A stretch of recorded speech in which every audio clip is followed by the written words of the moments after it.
the church's shade is coming to the forefront, honey. Keep paying attention.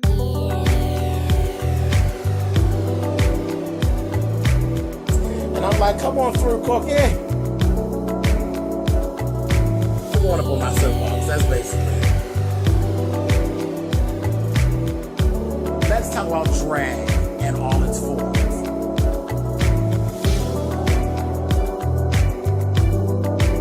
What,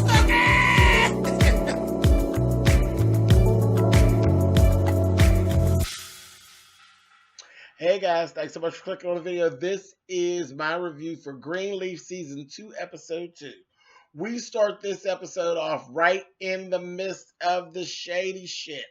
Lady Mae and Gigi get into it, and the bishop actually got Lady Mae's back with it. They want Gigi to fire Carlton. And it all has to do with, it has to do with several things. It's being talked about at the church. People are stalking their Facebook, and the fact that they got married, people don't appreciate it. And it's an issue. But it's become an issue for one specific member. Do you all remember Betty Wilcox from last season that had that baptism, that shady baptism done on that baby, her grandbaby? Her, again. She withheld her donations and her tithes and everything because she's so unhappy. So she's so important that she pays so much money into the church that now we got to get rid of Carlton because of Betty Wilcox. Shade, shade, shade, but whatever.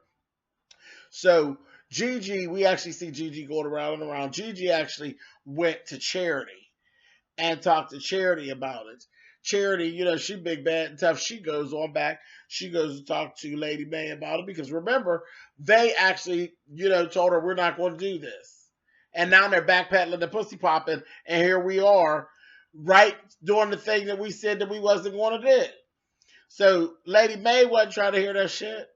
Lady Mae went right up in Charity, you hear me, and told her, listen, ain't nobody think about all that. This is not about him being gay. This is financial. She lied. And that was what she was standing on. And I'll tell you about her and that lie again later. That lie caught up with her. But that's what she was standing in. And she told her, well, listen, it's financial. So we can go on and keep Carlton, but we got to go ahead and get rid of Jabari,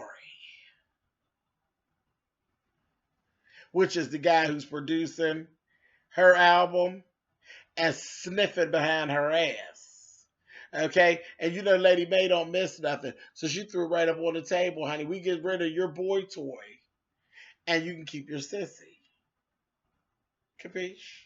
And of course she's like, well, no. She took her shady ass back in there and told Gigi, I ain't getting in it, this, that, they had an attitude.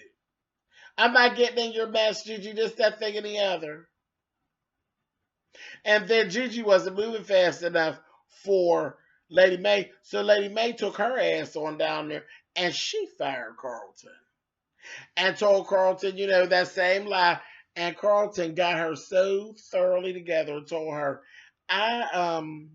it's fine. I thought we weren't going to do this. And I'm sure I know what it's all about. And it's cool. But, I don't believe you. I don't believe you at all when you say that it has to do with financial. It has to do with the fact that I'm married. I think you're lying. And I'm going to pray for the part of you that is hurt and locked up and won't allow yourself to feel. I said, oh, read her ass down. I said, she was sitting up there looking just as simple. But he went on and he left one out of there. Then Gigi actually went out to their house toward the end of the program and basically told them that she wasn't in agreement with it. She thought it was very wrong. But then, where I couldn't roll with Gigi, asked them, will you still keep coming to the church? and basically told him, the only way to change people's mind is to make them accept you. Stay. You have to stay visible for people to ever start to try to change their mind. Excuse me. First of all, being fired off of a job, Gigi, it's embarrassing. There's an embarrassment to being let go of a job, you know, whether it's something you did or something you didn't do or whatever, or however it is. It's embarrassing to be somewhere. And you know what I mean? You used to work here, now you don't work here. Now you sitting in the audience watching somebody else do your job, and Lord knows how they're gonna pay their bills, but you're gonna be there tithing and carrying. I'd have told Gigi, fuck you, Gigi. Fuck you. And then I'd have went across the street to Triumph and worked. they ain't gonna let him in there now. But anyway, speaking of Triumph, let's talk about this. So Gigi's daughter is just damn infatuated with the little boy that sings over a Triumph. So they'd have been going back and forth playing their little game and this, that, and the other. And her cousin is telling her, yeah, girl, you got to be more forceful. This, that, thing, and the other. You going over. So they done set up and he invited him to his rehearsal. So they go over to the little rehearsal, honey, and it's all going to go down. So they all ready, baby. Next thing I know, baby, the little boy is all in the cousin's face, Jacob's daughter. He's all in her face, honey, instead of in Gigi's daughter's face. I said, ooh. So, we're going to be looking for more of that to see how that goes. But I felt so bad for her, honey. Her little heart just dropped down. I said, oh, Corey ain't thinking about you, honey, at all, honey. He wants some of that chocolate. Some of that chocolate. So, well, so that was real interesting. At the same time, Kevin is still trying to, and it's crazy. Kevin is still running this race. He's literally trying to kick his gay. He ain't doing it but playing games with himself because ain't nobody else buying it. Charity don't want to hear that shit. She's like, I don't believe in that shit, motherfucker. I ain't with it. You can go to as many meetings as you want, baby. Once you get a little dick up in you, honey, you want some more. Just like me, honey. I said, oh, God. I'm paraphrasing. But she don't have no faith in the turnaround of the gay at all or pray the gay away. She's like not here for the bullshit at all. And she basically has literally cut him out of her life. Like he's just kind of there, Well, they talked a little bit and then she tried to open up a little bit because, it was just not doing good. And Lady May had just said a couple things to her, honey. So she basically let him come in and let him stay the one night. But I don't know where that's going to go because Charity likes Jabari, period. Or, yeah, Jabari. She likes Jabari. And it is what it is. And I think Kevin is a goner. Kevin might as well go on and get him a boyfriend and go on about his goddamn business. Let's see.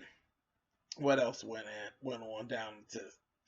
Oh, so Mac has been calling May, telling her the dad is actually dying. So, his time is really limited. She ain't really trying to talk. She really has had enough of the whole situation. And that's that. Bishop took his ass down there to see the dad. And he was asking the dad, dad's on his last leg. He's asking the dad, do you know if there was a son? Did that church caregiver actually have a son? Because I thought he only had 2 daughters. I didn't know if did he have a son. And Mac actually walked in on it, so he never actually got the answer from the dad.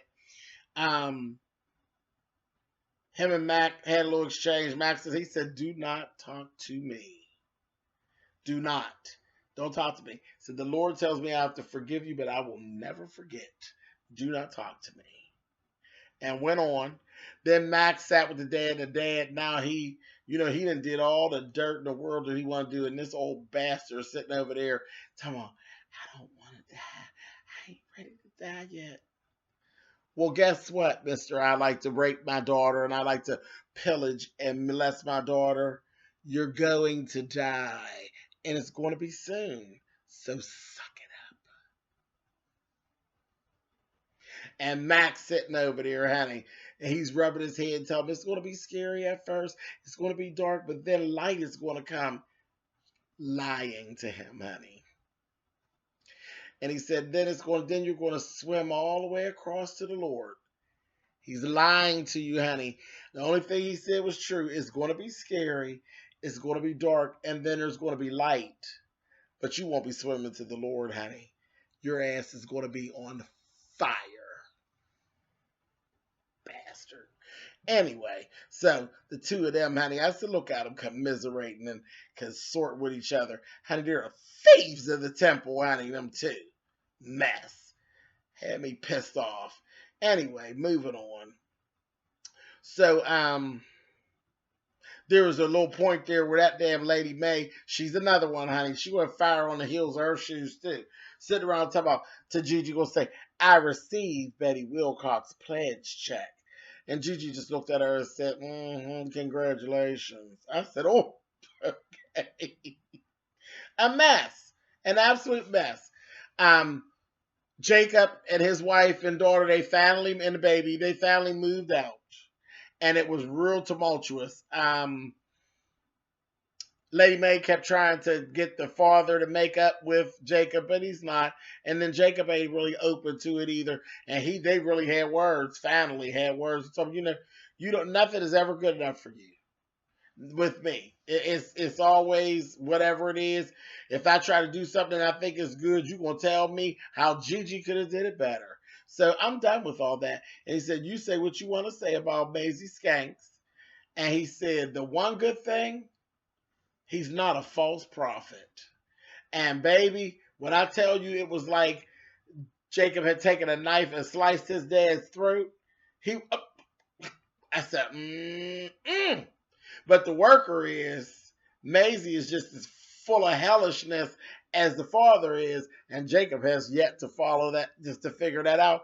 And he's not seeing that Maisie's just using him. He's just using him, but it's going to all come out in the wash, baby. It sure is. Now, that's basically all that really went on in this episode, but let me say this to you all. In the last week's previews of what's coming up, and I usually don't talk about this stuff, but I'm going to make a prediction here. Pay attention. Come in close. They were standing around a gravesite. How much y'all want to bet? I think that's that guy. That's going to be Mavis. I think that's going to be Mavis. I think something's going to happen to Mavis, and I think Oprah's character is going to be written out. Just a prediction. So y'all tell me what y'all think. That's basically it. Y'all know I love this show. I ain't got to tell you. I love Greenleaf. Greenleaf is everything. I really am still enjoying this program. All right, so I'll see you guys next week. Later.